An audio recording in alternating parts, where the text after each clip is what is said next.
Hello friends, welcome to সিনে আড্ডা with চিরঞ্জীব। আশা করি আপনারা সকলেই সুস্থ আছেন, ভালো আছেন। আজকে আমি যে ওয়েব সিরিজটা নিয়ে আলোচনা করব তার নাম হচ্ছে দলদল। এটা এখন প্রাইম ভিডিওতে চলছে এবং এই সিরিজটার মুখ্য ভূমিকায় আছেন ভূমি।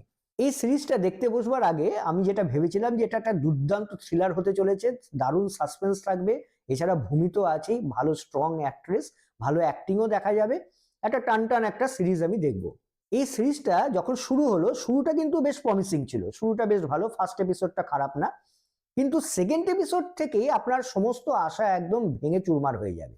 সেকেন্ড এপিসোড থেকেই সমস্ত রহস্য, ব্যাক স্টোরি সমস্ত কিছুই একদম দর্শককে দেখিয়ে দেওয়া হয়েছে। মানে এরপর এই সিরিজটা কেন দেখবো তার আর ইন্টারেস্টই থাকে না। এরপর যত সিরিজটা এগোতে থাকে, যত একের পর এক এপিসোড আসতে থাকে, যেন কম্পিটিশন শুরু হয় যে কোন এপিসোডটা বেশি খারাপ, আগের এপিসোডটা বেশি খারাপ না পরের এপিসোডটা বেশি খারাপ। পুরো সিরিজটা জুড়ে ভূমির অ্যাক্টিং একেবারে জঘন্য। পুরো সিরিজে ভূমি একদম একটা এক্সপ্রেশন লেস অ্যাক্টিং করে গেছেন। কেন করেছেন জানি না, এক্সপ্রেশন লেস, ডায়লগও সেই রকম, ডায়লগ ডেলিভারিও খুব বাজে। এই সিরিজের টেকনিক্যাল দিকটাও আমি যদি বলি খুব বাজে। ব্যাকগ্রাউন্ড মিউজিক একদম ভালো না। মাঝে মাঝে একটা ব্যাকগ্রাউন্ডে গান চলছে, সেই গানটা ভালো লাগার বদলে আপনার বিরক্তি উদ্রেক করবে।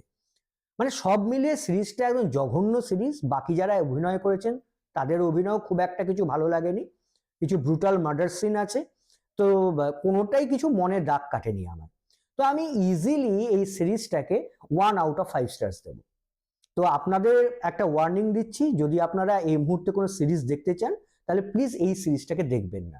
অ্যাট এনি কস্ট এই সিরিজটাকে অ্যাভয়েড করবেন। ভালো থাকবেন, সুস্থ থাকবেন। বাই।